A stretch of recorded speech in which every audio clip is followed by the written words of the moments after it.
2. Esta serie de pequeños análisis sociales intenta, además de retratar diversos errores de la personalidad humana, también propone un tipo de expresión literaria que hemos llamado afologismos, por ser el resultado de la simbiosis entre un aforismo y un silogismo, teniendo como estructura lo siguiente: un primer aforismo que determina el sujeto y el por qué se personifica en otro. Un segundo aforismo que aclara la dependencia del sujeto ante su coprotagonista. Un tercer aforismo que señala el por qué el sujeto no quiere ser el opuesto.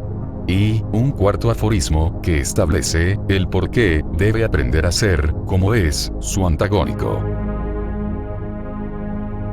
El soberbio, el bravucón y el cobarde. El soberbio, comúnmente, es un bravucón, pues se considera superior a los demás, y es un cobarde, porque le da temor ser inferior que otros, por ello, esconde sus defectos en la prepotencia. El bravucón es soberbio, y es cobarde, pues en el primero, su altanería, la ejerce sobre los más débiles, y en el segundo, su imposibilidad, le impide enfrentar a los más fuertes. El cobarde es soberbio, pues se justifica en sus temores, y es un bravucón, pues se manifiesta inconforme de los actos que no realiza. El soberbio depende del cobarde para exaltar su superioridad, y depende del bravucón para ratificar el reto que le impone su propio ego. El bravucón depende del cobarde para afianzar su poder, y depende del soberbio para mantener su estatus de sumisión. El cobarde depende del bravucón para redimirse como víctima, y del soberbio para obtener condolencias. El cobarde no quiere ser bravucón porque se sabe derrotado antes de la contienda, y no quiere ser soberbio, pues reconoce que el perder es su modus operandi para subsistir. El bravucón no quiere ser cobarde porque sabe que el dudar de su habilidad es el principio de su derrota, y no quiere ser soberbio porque el exceso de confianza propicia la distracción y con ello el accidente. El soberbio no quiere ser bravucón porque su jactancia agota su capacidad para la batalla, y no quiere ser cobarde porque ello lo imposibilita a desarrollar y presumir su fanfarronería. El cobarde debe aprender a ser bravucón para emprender sus propias conquistas, y debe aprender a ser soberbio para ayudar a otros de su propia condición. El bravucón debe aprender a ser cobarde para no perder la vida en empresas inútiles, y debe aprender a ser soberbio para utilizar su actitud en beneficio de todos. El soberbio debe aprender a ser bravucón para que mantener la fuerza de transmitir todo lo bueno, y debe aprender a ser cobarde para reconocer que la mayor gloria es de aquel que actúa por la paz y la armonía para la humanidad.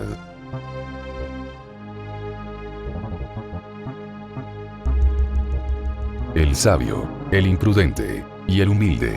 El sabio es imprudente porque el saber más lo aleja de la comunidad, pues cada vez se torna más compleja la comunicación, y es humilde porque reconoce lo ínfimo de su condición ante la magnificencia del cosmos. El imprudente es humilde, pues su poca cordura lo relega a ser sumiso, y es sabio, pues tiene un gran tino y acierto para cometer tonterías y que sus errores causen problemas. El humilde es sabio porque no basa su felicidad en lo material ni en la presunción, y es imprudente porque el mantenerse al margen causa carencias a su alrededor. El sabio depende del humilde para poder testificar el conocimiento, y depende del imprudente para no caer en el vicio de la soberbia. El imprudente depende del humilde para mantenerse en incógnito, y depende del sabio para actuar en consecuencia.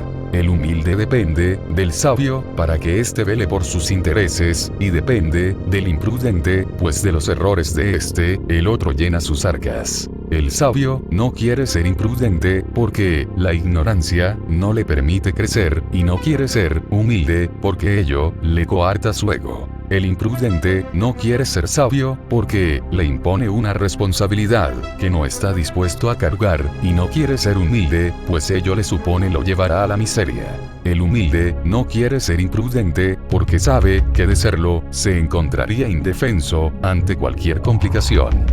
Y no quiere ser sabio porque conoce que las palabras no llenan estómagos ni sacían el hambre. El sabio debe aprender a ser imprudente para conocer en carne propia aquello que ha de juzgar, y debe aprender a ser humilde para lograr que su palabra fecunde en el pensamiento de los otros. El imprudente debe aprender a ser humilde para tomar ejemplo ante la adversidad, y debe aprender a ser un sabio para evolucionar en su propia conciencia.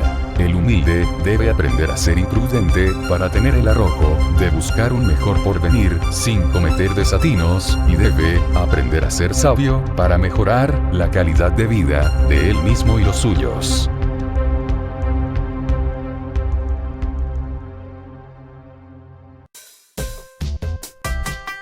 Esperamos que sea de su agrado.